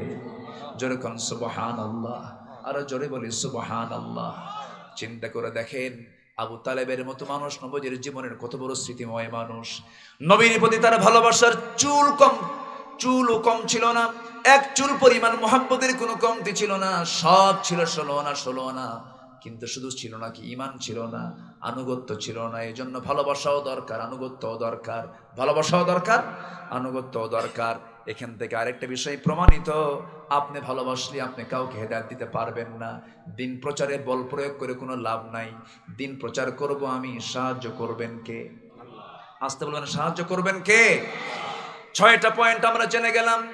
নবীজির দায়িত্ব হলো মোট 9টা। নাম্বার 1 হলো আল্লাহর দ্বীনের দাওয়াত মানুষের মাঝে পৌঁছে দেওয়া। নাম্বার 2 হলো মানুষকে সতর্ক করে দেওয়া। নাম্বার 3 হলো মানুষকে আল্লাহর দিকে আহ্বান করা। নাম্বার 4 হলো উপদেশ দান করা। নাম্বার 5 হলো মন গড়া কোনো কথা না বলা। নাম্বার 6 হলো দিন প্রচারে বল প্রয়োগ না করা, বরঞ্চ আমি যাকে দাওয়াত দিচ্ছি তার জন্য খাস করে কার কাছে কাঁদা, কার কাছে বলা? আল্লাহর কাছে বলা, আল্লাহর সামনে রোনাজারি করা, ও আল্লাহ তোমার এই বান্দাকে আমি আজকে কালিমার দাওয়াত দিতে যাচ্ছি, আল্লাহ তুমি তাকে হেদায়েতের পথে কবুল করে নাও। এমন করে সেজদা দিয়ে দিয়ে তার জন্য কাঁদবো, তাকে কি দাওয়াত দেব? আল্লাহর ফয়সালা, আল্লাহ রাব্বুল আলামিন তাকে হেদায়েতের দিকে নিয়ে আসবেন। কারণ আমি শুধু দাওয়াতটা পৌঁছে দেওয়ার বান্দা, কবুল করার মালিক আমার আল্লাহ। নাম্বার 7 হলো নবীজির দায়িত্ব মোট 9টা কোরআনের আলোকে। নাম্বার 7 হলো আল্লাহর দ্বীনকে বিজয়ী করার জন্য মুজাহাদা করার চেষ্টা করা। আল্লাহ রাব্বুল আলামিন রাসূলকে দুনিয়াতে কেন পাঠিয়ে দিয়েছেন? কোরআনকে প্রশ্ন করুন। আল্লাহ রাব্বুল আলামিন সুন্দর করে দুটো জায়গায় বলেছেন, হুয়াল্লাযী আরসালা রাসূলাহু বিল হুদা ওয়া দীনিল হাক্কি লিইয়ুযহিরাহু আলাদ দীনি কুল্লিহি ওয়া কাফা বিল্লাহি শাহীদা ওয়ালাউ কারিহাল মুশরিকুন। সূরাতুল ফাতহ এসেছে, সূরাতুস সফ এসেছে। আল্লাহ রাব্বুল আলামিন তার রাসূলকে দ্বীনে হক দিয়ে দুনিয়াতে পাঠিয়েছেন, যেন তিনি কি করতে পারেন? সকল দ্বীনকে পরাজিত করে যেন তিনি আল্লাহর জমিন আল্লাহর দ্বীনকে বিজয়ী করেন। এই জন্য আমি তাকে পাঠিয়ে দিয়েছি। আল্লাহর দ্বীন পরাজিত থাকবে না, বিজয়ী হবে। আসতে বলেন, পরাজিত থাকবে না, বিজয়ী হবে। বিজয়ী করার জন্য কাজ করার দরকার আমাদেরও আছে না নাই? আসতে বলবেন না, আছে না নাই? নামাজ আদায় করা কি, নামাজ টাইমের সংগ্রাম করা কি কম ফরজ? কম ফরজ না সমান ফরজ? ফরজ তো ফরজই, ফরজের কোনো মাফ আছে? নফল বাদ গেলে কোনো সমস্যা নাই, তবে হ্যাঁ আপনার জন্য একটু লস, বড় ক্ষতি হবে না। নফল বাদ চলে গেছে, তেমন বড় ধরনের কোনো ক্ষতি হয়ে যাবে না, কিন্তু ফরজ লঙ্ঘিত কোনো গুনাহ করা যাবে না। আল্লাহ বলছেন, বান্দায় বড় বড় কবিরা গুনাহগুলো ছেড়ে দিবি, ছোট ছোট গুনার দিকে আমি আল্লাহ তাকাবই না। কেউ তো সুবহানাল্লাহ বললেন না? জোরে বলেন সুবহানাল্লাহ। আমার দেশের হুজুররা মারামারি করে কবিরা গুনাহ নিয়া না ছোট ছোট গুনাহ নিয়া? ঠিক আছে না? বড় বড় কবিরা গুনাহ, সুদের ব্যাপারে কোনো কথা নাই, জেনার ব্যাপারে কোনো কথা নাই, মদের বোতল নিয়ে কোনো কথা নাই। মদের বোতল দেখে দেখে এয়ারপোর্টে চড়ে, আবার মদের বোতল দেখে দেখে এয়ারপোর্ট থেকে চলে আসে। মদের বোতল দেখে আর কয় আলহামদুলিল্লাহ। ওই জায়গায় কোনো ফতুয়া কাজ করে না। ওই মদের বোতল এয়ারপোর্টে থাকতো না, মদের বোতলের কোনো ফ্যাক্টরি কেরিওয়ান কংয়ে থাকতো না, মদের কোনো লাইসেন্স থাকতো না, জেনার কোনো লাইসেন্স থাকতো না। যদি সমাজে বিজয়ী থাকতো কি, আল্লাহর দিন যদি বিজয়ী থাকতো, সেই সমাজে কোনো মদের বোতল পাওয়া যেত না। আমার নবীজি মক্কায় থাকাকালীন মদের বোতল ছিল, জেনার কারবার ছিল, সুদের কারবার ছিল, সব কিছু ছিল। 13 বছর আমার নবীজি সব কিছু চোখের সামনে দেখে দেখে তবুও নামাজ পড়েছেন, কিন্তু পারেন নাই।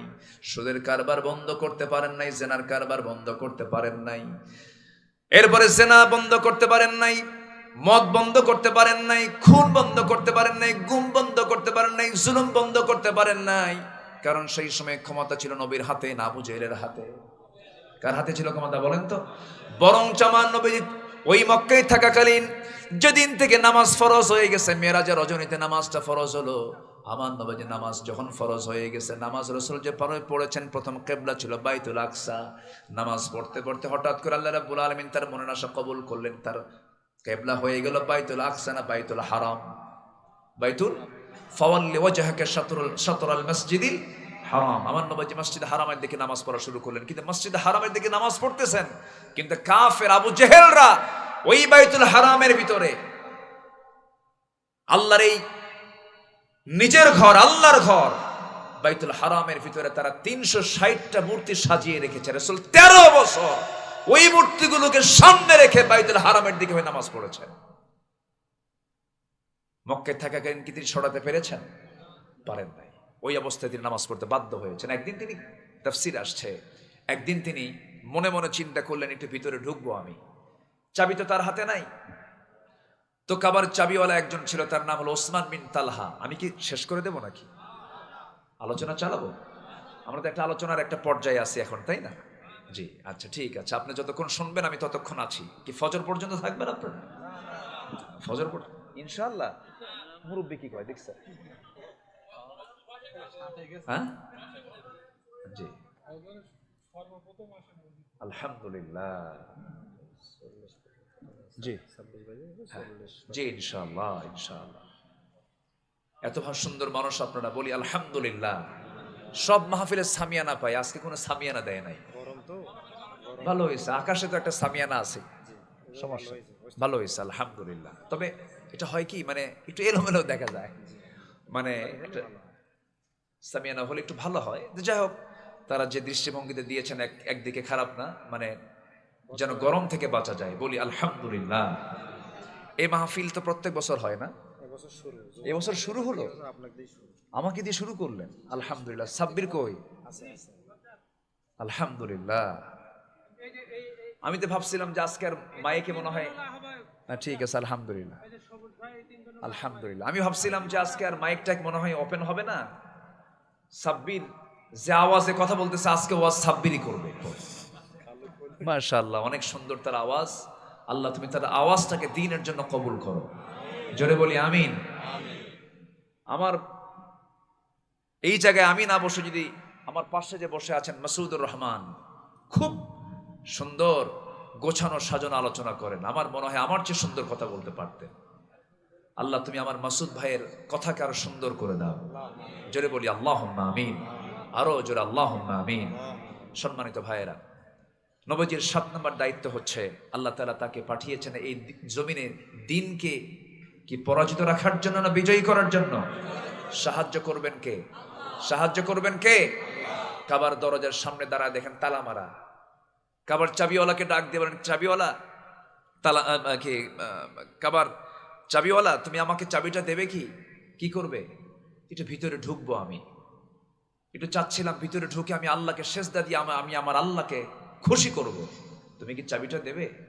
ওসমান বিন তালহা একটা ধাক্কা মারলেন, আমার নবীজি মুখ থুবড়ে গিয়ে পড়ে গেলেন। রসুলকে যদি কেউ ব্যক্তিগত কষ্ট দিত, রসুল তাকে মাফ করে দিতেন। আলহামদুলিল্লাহ বলবেন না? কেউ ব্যক্তিগত আক্রমণ করলে তাকে ছেড়ে দিতেন, যা আমি তোকে মাফ করে দিলাম। কিন্তু ইসলাম নিয়ে, কোরআন নিয়ে, আল্লাহ নিয়ে, কিতাব নিয়ে কথা বললে আমার নবীর চাইতে কেউ কঠোর হতে পারত না। আল্লাহু আকবার বলেন।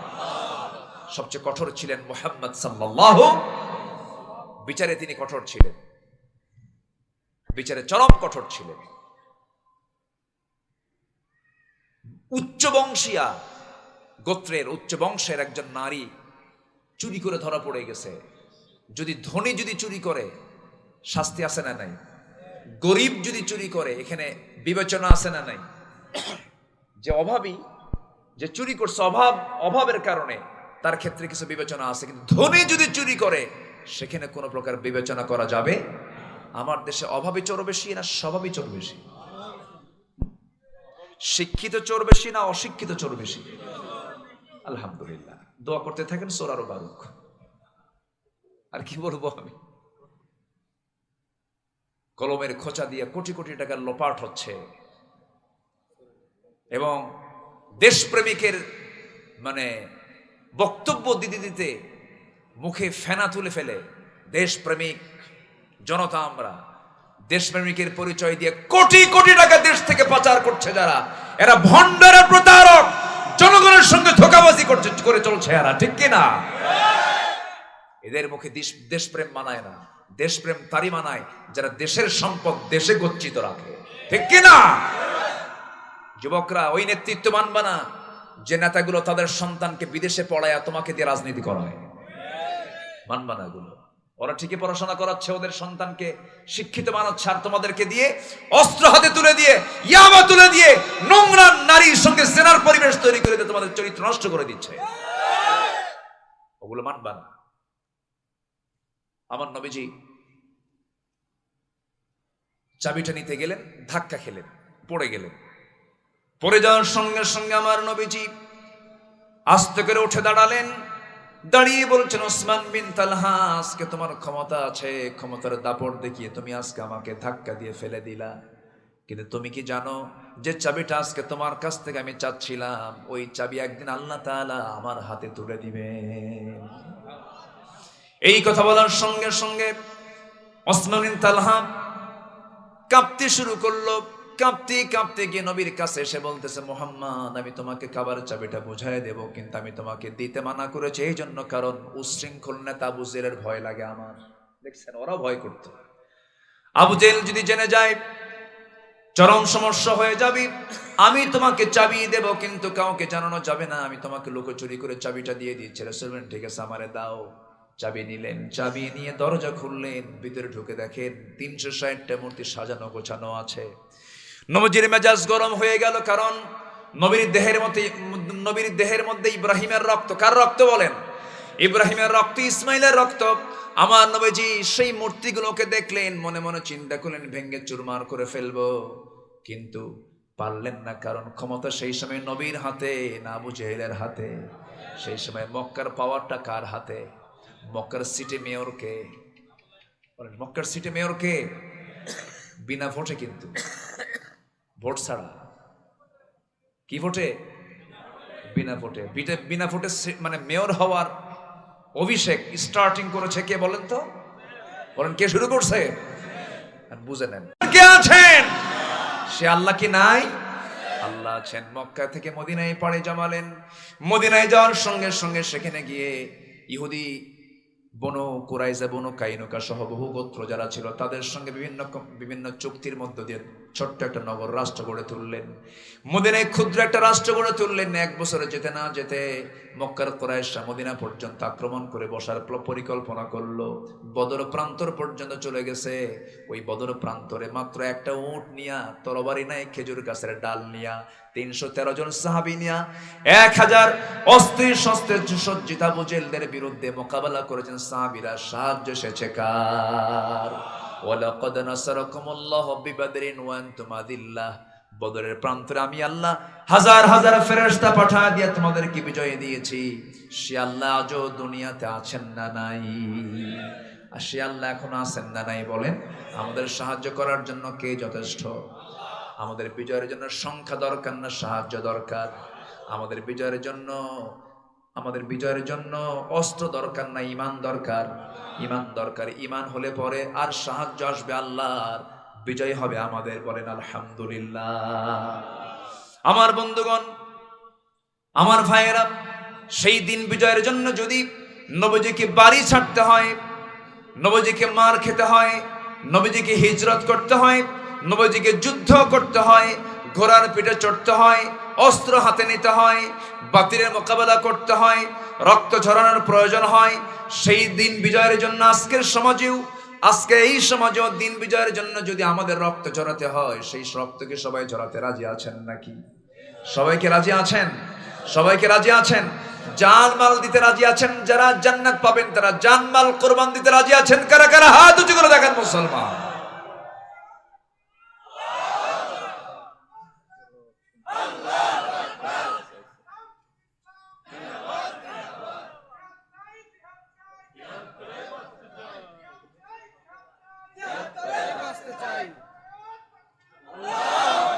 আল্লাহ কবুল করুন। জোরে বলি আমিন। আরো জোরে আমিন। সম্মানিত পারে। নাম্বার 8 হলো মানব জাতিকে মুক্তির দিশা দেখানো। মানব জাতিকে মুক্তির দিশা দেখানো। ওয়া ইন্নাকা লাতাহদি ইলা সিরাতিম মুস্তাকিম। আল্লাহু আকবার বলেন। নাম্বার 9 হচ্ছে গোটা মানবতার কল্যাণ সাধনা করা। আল্লাহ তাআলা আমার রাসূলকে গোটা মানবতার জন্য, গোটা জগৎবাসীর জন্য রহমত করেছেন। যেরকম সুবহানাল্লাহ, যেরকম সুবহানাল্লাহ। আল্লাহ তাআলা আমার রাসূলকে এত সম্মান দিয়েছেন, সেই রাসূলের আমরা উম্মত হতে পেরেছি। এই উম্মতের এত মর্যাদা, এই মর্যাদাকে আমাদের টিকে রাখার দরকার আছে না নাই? আমার রাসূল, আমি আজকে একটা হাদিস পড়লাম যে যদি কোনো বান্দা তার নামাজটাকে কন্টিনিউ করতে পারে, নামাজটা যদি কারো সলিড হয়ে যায়, কবুল হয়ে যায়, তার আল্লাহর রহমত পাওয়ার একটা পথ খুলে গেল। যেরকম সুবহানাল্লাহ। আর নামাজ যদি কারো মাইনাস হয়ে যায়, সে সম্পূর্ণ রহমত থেকে বঞ্চিত হয়ে যাবে। কার? আল্লাহ। সেই 5 ওয়াক্ত নামাজকে আমরা সবাই পড়তে রাজি আছি? সবাইকে 5 ওয়াক্ত নামাজ পড়তে রাজি আছি? একটু হাত তুলে দেখেন তো দেখি কারা কারা 5 ওয়াক্ত নামাজ পড়বেন। আল্লাহ তুমি সবার হাতকে কবুল করো। জোরে বলে আমিন। আরো জোরে আমিন। আরো জোরে আমিন। হাত নামান। কষ্ট দিয়ে ফেললাম মনে হয়। নামাজ পড়লে কার উপকার হবে? আমার উপকার হবে। খুশি হবেন কে? কে খুশি হবেন? আর বেজার হবে কে? শয়তান। প্রত্যেক ফজরের আগ দিয়ে শয়তান এসে প্রত্যেক বান্দার কাছে এসে 3টা গিট মারে। কয়টা গিট মারে বলেন তো? 3টা গিট মারে। 3টা গিট মারা পর্যন্ত। গিট মারা দড়িতে কি মারে? গিরা দেওয়া না? গিরা মারে না? গিরা মারে। হ্যাঁ, গিরা মারে অর্থাৎ গিট দেয়। ভাষা তো বহু, ভাষার তো শেষ নাই। তবে নাটোরের ভাষাটা অনেক সুন্দর, একদম কাঁচা গোল্লার মতোই মিষ্টি ভাষা। বলি আলহামদুলিল্লাহ।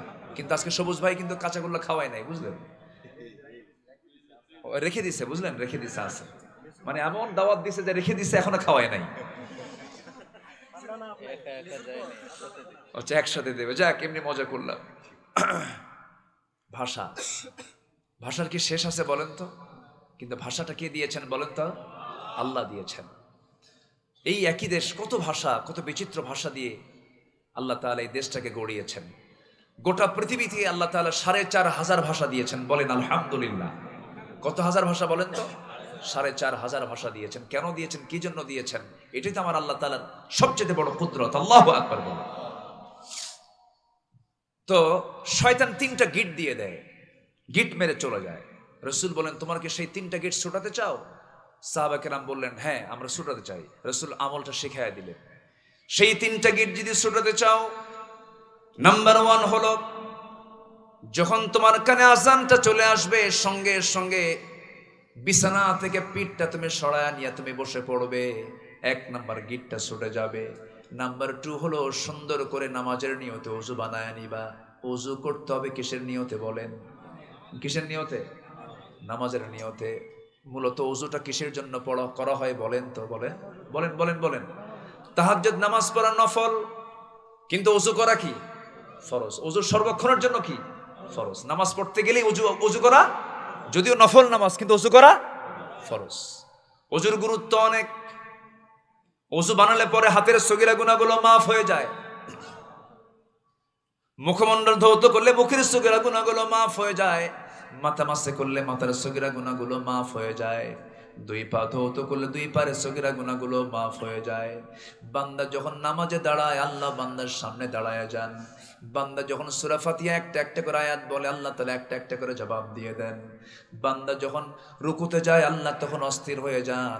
সিজদায় পড়ার সঙ্গে সঙ্গে আল্লাহ বলেন, ও ফেরেশতারা তোরা সাক্ষী থাক, এই বান্দার তামাম জিন্দেগীর সমস্ত গুনাহগুলো আমি আল্লাহ মাফ করে দিলাম। আমার বন্ধুগণ, রাসূল শিখিয়ে দিলেন সুন্দর করে ওযু বানায় নিবা। শয়তানের 2 নাম্বার গিটটা ছুটে যাবে। এরপরে তুমি পায়ে হেঁটে মসজিদের দিকে রওনা দিবা। প্রতি কদমে কদমে 10টা করে নেকি লেখা শুরু হয়ে যাবে। মসজিদ বাড়ি থেকে যত দূরে থাকবে তার রহমত বেশি হবে। যার বাড়ি মসজিদ থেকে দূরে তার রহমত কম না বেশি? আজ থেকে রহমত কম না বেশি? অনেকে বলেন জানেন আমি বড় ভাগ্যবান, আমার মসজিদের সাথে আমার বাড়ি। আমি কই না, তোর ভাগ্য ভালো না। এই কথা কি বুঝতেছেন? অনেকে কয় না এই কথা, যে ভাই আমার বাড়িটা খুব পজিশন মতো কেন? একদম আমার বাড়ির সামনেই মসজিদ, খুব সুবিধা, খুব কপালওয়ালা না, তোর কপাল ভালো না।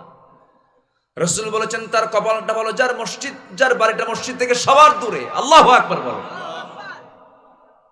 সবার দূরে মানে কি? তার যেতে কদমটা বেশি লাগবে, প্রত্যেকটা কদমে কদমে তার সওয়াবটা বেশি হয়ে যাবে। আমার বন্ধুগণ, রাসূল বলছেন যদি কোনো বান্দা নাম্বার 3 কাজ করে, ওযু বানায়া পায়ে হেঁটে হেঁটে মসজিদের দিকে গিয়ে নামাজের যখন নিয়তে দাঁড়ায়া যায়, 3টা গিট ছুটে যায়, ওই বান্দার কাছে সারাদিন শয়তান আর ওয়াসওয়াসা দেওয়ার সাহস পায় না। আল্লাহ তুমি আমাদেরকে এই 3টা গিট প্রত্যেক দিন ছুটানোর তৌফিক দিয়ে দাও। জোরে বলি আল্লাহুম্মা আমিন। আরো জোরে আল্লাহুম্মা আমিন। অনেক কথা বলে ফেলেছি আমি, আরো পয়েন্ট ছিল। আমি তো কেবল 9টা পয়েন্ট সারলাম। এখন উম্মতের, নবীর প্রতি উম্মতের শিষ্টাচারগুলো কি কি আরো 5টা ছিল না? 5টা মনে আছে আপনার? বলবো